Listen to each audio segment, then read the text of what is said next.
Nariyan pa rin ang shear line at nakakaapekto pa rin ito sa silangang bahagi ng Southern Luzon at sa kasalukuyan nga ay nagdudulot po ito ng maulap na papawirin na may mga posibilidad ng light to moderate o minsan ay malakas na mga pagbuhos ng ulan, maging yung mga thunderstorms. Kaya pinag-iingat po natin ang ating mga kababayan dito sa Bicol region sa mga posibilidad ho ng pagbaha, lalong-lalo na sa mga mabababang lugar. Samantala, in the next 24 hours, posible rin ho ang mga light to moderate rains and even yung mga thunderstorms dito sa Eastern Visayas dahil nga po sa shear line pa rin. Ito yung boundary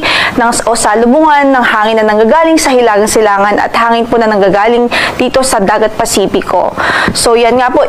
shear line ang nakakaapekto dito sa silangang bahagi ng Southern Luzon at makakaapekto sa silangang bahagi ng Eastern Visayas sa mga susunod na oras. Samantala, nariyan din ang northeast monsoon o amihan at maliban sa malamig na temperaturang dala nito ay naari din po itong magdulot ng maulap na papawirin na may mahihinang mga pagbuhos ng ulan dito nga sa Cagayan Valley region at maging sa Aurora at Quezon provinces. Samantala sa kanlurang bahagi ng Luzon, partikular dito sa Ilocos region, natitirang bahagi ng Central Luzon dito sa Metro Manila at maging dito po sa Calabarzon, sa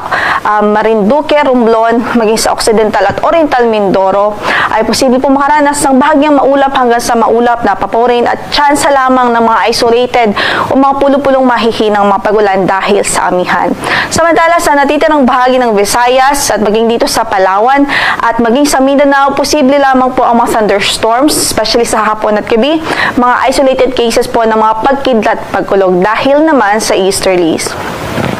Sa kasalukuyan, wala rin ho tayong bagyo na minomonitor sa loob ng ating area of responsibility at wala rin tayong ina-expect at least in the next 2 to 3 days.